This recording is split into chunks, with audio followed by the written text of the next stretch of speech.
오늘은 시편 37편 21절에서 40절까지 말씀입니다. 어제 우리는 악인의 삶을 보고 불평하지 말라라는 말씀을 보았습니다. 믿는 자들이 신앙을 잘 지키다가도 믿지 않는 자 아니면 악하게 살아가는 자들이 형통하거나 잘 되면 그게 화가 나거나 그게 불평이 되거나 원망하게 된다라는 것을 보았죠. 근데 신앙생활은 뭐라고 그랬습니까? 악인을 바라보고 불평하는 게 신앙생활이 아니죠. 그래서 하나님께서는 악인을 보고 불평하는 것이 아니다라고 그렇게 하지 마라 라고 말씀하시면서 이제 오늘 본문은 이 후반부는 그럼 의인의 삶은 어떤가 이런 모습을 우리에게 보여주시면서 우리가 불평하지 마라 이걸로는 위로가 안 되잖아요. 의인의 삶은 이렇게 될 것이다 라는 말씀으로 오늘 본문은 우리에게 위로해 주고 또 도전을 하고 또 격려하고 그렇게 말씀하고 있습니다. 오늘 본문 21절에 보니까요. 의인의 삶이 어떤지를 보여주는데 악인은 꾸고 갚지 않는다라고 되어 있어요. 우리가 흔히 그런 생각하지 않습니까? 베풀어도 고마운 줄 모른다. 이런 생각이 드는 사람을 만날 때가 있는데 반면에 의인은 어떻습니까? 은혜를 베풀고 또 우리에게 준 것은 또 갚을 줄 아는 그런 삶을 살아간다라고 말씀하고 있어요. 이게 우리가 그런 사람을 찾자는 게 아니라 우리가 그런 사람인가를 보자라는 거예요. 성경은 항상 우리에게 주시는 말씀이잖아요. 이 말씀대로 너 살아? 라고 우리가 던지는 것이 아니라 세상에 의인이 없다고 말할 때 나를 볼 때 그래도 아직은 있네 라는 사람으로 살아가는가 이제 이걸 말씀하는 거잖아요.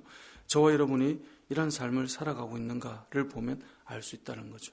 또 한 가지 의인의 삶은 어떻습니까? 사실 오늘 읽은 본문은 다 참 주옥 같은 말씀인데 이 말씀 24절에 보면 의인의 삶은 넘어지지 않는 건 아니에요. 넘어지기도 해요. 그런데 아주 엎드러지지 않는다라고 말씀해요. 왜냐하면 여호와께서 그의 손으로 붙들어 주시기 때문에 그렇다는 겁니다.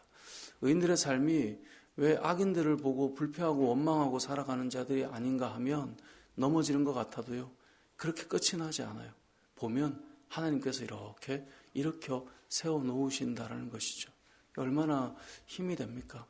뿐만 아니라 25절에 보면 내가 어려서부터 늙기까지 여기서 나는 누구죠? 오늘 37편 1절 위에 보면 다윗이에요. 다윗은 왕이었고 참 많은 사람들을 보았을 것입니다. 근데 다윗이 이렇게 고백해요. 내가 어려서부터 늙기까지 그 많은 사람을 보았는데 의인이 버림을 당하거나 그의 자손이 걸식함을 보지 못하였도다. 악한 자들의 삶과 의인의 삶이 다른데요. 의인이 다 부자냐? 그걸 말하는 건 아니에요. 그런데 분명한 건 의인들이 버림을 당한 일이 있느냐? 그렇지 않는다는 거예요. 뿐만 아니라 그의 자손들이 걸식하며 사는 것을 본 적이 있는가? 그렇지 못했다는 거예요. 그러니까 우리가 믿음으로 살 때 악인들의 모습을 가지고 이런저런 말할 게 없는 게 의인들은 하나님께서 그들을 붙들고 계시고 그들이 버림을 당하지 않고요. 그들의 자손들이 걸식함을 당하지 않는다는 거예요. 우리가 신앙생활 하면서 저와 여러분들도 다 보지 않습니까? 그 믿음으로 사는 사람들의 가정들을 보면 그 자녀들을 보면 하나님께서 다 지켜가고 계세요. 다 붙들어 주세요. 제가 청년사역을 하면서 그 가정들을 보면요. 하나님 앞에 드려진 그 삶의 가정의 자녀들을 보면 우리가 흔히 자녀들은 다 자기가 잘나서 이렇게 된 줄 아는 경우도 있지만 결국 보면요. 그 부모님들의 모습, 그 삶, 하나님 앞에 드려졌던 것 가끔은 그것이 우리의 생각에는 내가 그때 그거 아깝네, 아쉽네 이런 말을 혹할지 몰라도 그냥 다 땅에 떨어진 건 없어요. 그들의 인생을 다 하나님께서 자손들을 다 지키고 붙들고 가시더라는 거죠. 오늘 본문이 그것을 말씀하고 있는 거예요. 다윗이 내가 어려서부터 늙기까지 사람들을 다 보았는데 의인이 버림을 당하는 걸 보지 못했고 그의 자손들이 걸식함을 보지 못했다라는 거예요. 뿐만 아니라 그는 종일토록 은혜를 베풀고 꾸어줘요. 저는 이 말씀이 참 좋아요. 사람이 살면서요. 종일토록 뭔가 베풀고 꾸어주고 나눠주고 이렇게 살아갈 수 있다는 건 얼마나 풍성하냐를 보여주는 거예요.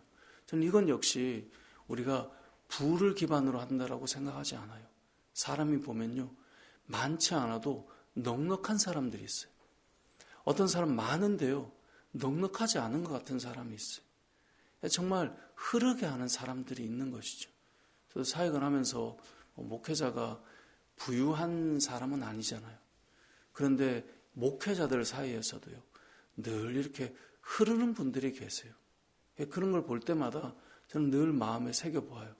내가 많은 것을 가지지는 않았어도 내 삶에서 흐르는 삶을 살고 있는가. 작은 것 하나라도 나도 저렇게 살 수 있을까. 그런 생각을 해보는데, 여러분들 우리가 살아가는 삶이 바로 이러한 삶과 같아야 된다는 것이죠. 종일토록 은혜를 베풀고 구워주는 거죠. 근데 그 복이 어디로 이어가요? 그의 자손이 복을 받는다라고 되어 있습니다. 저는 믿는 자는 인색하지 않았으면 좋겠습니다. 엊그제 이 고등학교 신우회 모임, 식사 모임이 있어서 같이 이렇게 식사를 하는 자리에서 이 교회 얘기가 좀 나왔어요. 저는 어느 교회 다닙니다. 그랬더니 옆에 계신 분이 나도 그 교회 좀 다녔었는데, 큰 교회였어요. 근데 주일학교 자랑을 하더라고요. 우리 주일학교는 이게 참 좋습니다. 뭐 때문에 좋은데요? 물어봤더니 이제 구체적으로 좀 말해봐라. 그래서 이제 얘기했는데 두 가지를 얘기하시더라고요. 하나는 성경 공부를 그래도 잘 시켜주시는 것 같다. 그 다음 두 번째는 간식을 엄청 많이 준다. 그랬더니 거기 계신 모든 선생님들이 하는 말씀이 뭐냐면 좋은 교회네. 좋은 교회는 간식 많이 주는 교회라고. 그 얘기를 전부 다 하세요. 우리는 생각할 때 아니 교회 와가지고 요즘 먹고 살아가는 게 어려운 것도 아닌데 뭘 그렇게 자꾸 나눠주려고 그러나 이렇게 할지 모르나 제가 어렸을 때 주일학교 때부터 지금 세월이 흘러서 30년 40년이 흘러도 좋은 교회는 아이들의 손에 그래도 뭐라도 하나 이렇게 쥐어주면 아이들이 그게 기쁜 것 같은 거죠. 어제 이제 저희 아이가 여기 앞에 학교 운동회를 했는데 운동을 해도 그런 것 같아요. 넉넉하게 이렇게 되어 있을 때 아이들이 기쁜 것이죠. 그럼 교회에서 예수님께서 행하신 첫 번째 기적이 교회에서가 아니네요. 예수님께서 이 땅에 오셔서 첫 번째 행하신 기적이 무엇인지 아시죠? 가나 혼인잔치예요. 그 혼인잔치에 포도주가 떨어지지 않도록 하시면서 인생의 잔치가 이어지도록 하시는 첫 출발을 보여주셨죠. 교회 공동체에 믿음의 사람들에게 뭐가 필요할까요? 넉넉함, 흐르는 것이 필요한 것이. 그것이 있어야 돼요. 제가 이번에 노예 목사님들과 여러 이야기들을 나누지만 교회들이요, 어떤 교회들이 잘 세워지는가? 비전이 뭐냐면 다음 세대를 어떻게 세워갈 것인가? 부르는 그 교회들은 다 희생하고 헌신해요. 그 아이들에게 불러서 인색한 곳이 없어요. 다 채워나가요. 바자회를 한다라고 해서 갔는데 그 교회 성도님이 화장품을 만드는 오너시더라고요. 그분이 이제 화장품 하나 만드는 게 계속 자랑을 많이 하시더라고요. 88,000원짜리인데 이거 3,000원에 이렇게 살 수 있도록 기증을 엄청나게 했어요. 그래서 그 기증한 가격이 3천만 원이 넘는다라고 말하면서 막 이야기하시더라고요. 저는 그게 뭐가 좋았냐면 그냥 그곳에 오면 그래서 1년 내내 그 바자회를 지역 주민들이 기다린대요. 거기가 딱 3시간만 하시더라고요. 저희처럼 상가교회거든요. 할 수가 없어요, 오래. 그래서 이렇게 한 공간, 우리 예배당만한 공간에 그냥 정말 다 이렇게 나누는 거죠. 그러니까 지역분들이 그 1년에 그 3시간을 기다렸다가 다 오신다 그러더라고요. 저는 참 좋더라고요. 교회가 계산하고 생각하고 손해보고 이게 아니라 그때 할 수 있는 만큼의 성도들이 때로는 헌신하고 마음을 쏟으니까 교회를 기다리고 있는 믿지 않는 사람들의 모습.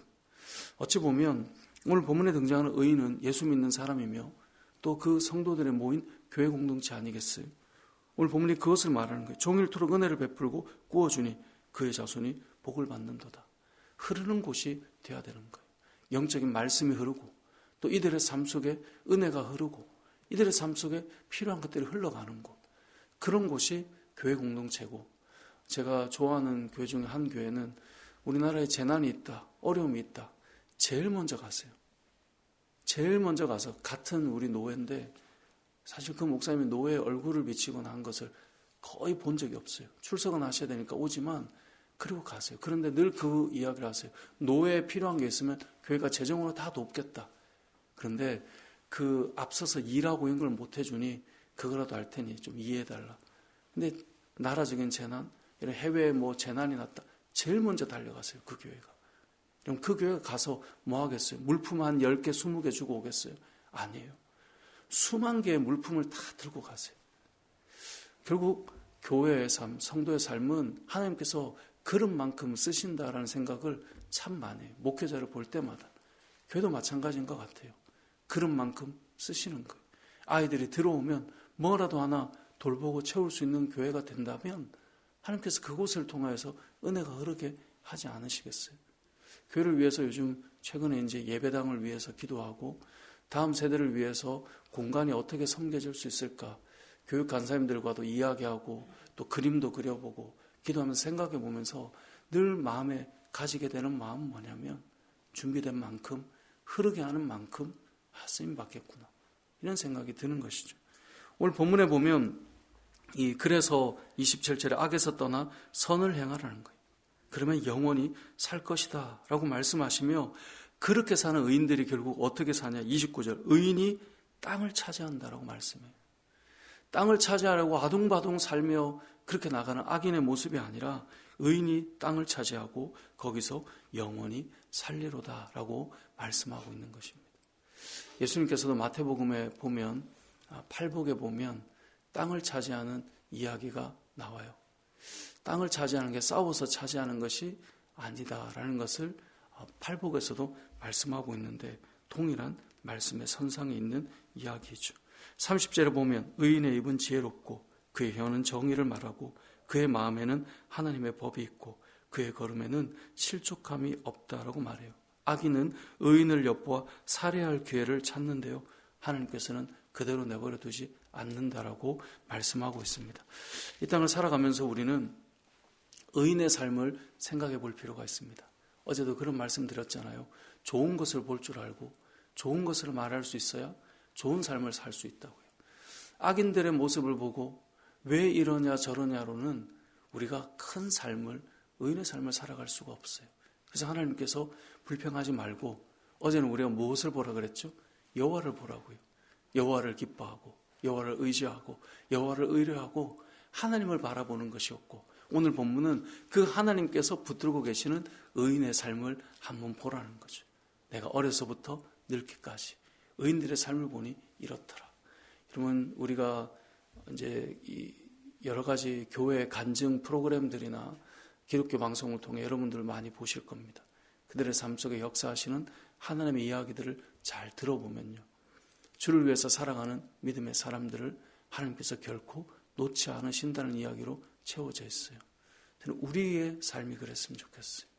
우리의 삶이 계산이 아니라 우리의 삶 속에서 이러한 역사와 은혜가 흘러서 하나님께서 일하시는 그런 놀라운 은혜들을 경험하고 오늘 다윗이 보았다라고 하는 의인들의 삶이 저는 여러분들이 그 삶이었으면 좋겠어요. 우리 교회가 그런 삶이었으면 좋겠고요. 우리가 바로 그런 은혜를 누리며 사람들이 찾죠. 아니 교회 다니는 사람 도대체 어디 있는가? 그런데 있구나. 그들이 저와 여러분의 삶이 되고 그 교회가 우리 은혜 올림 교회가 되는 그런 복이 있으시길 주님의 이름으로 축복합니다. 아멘.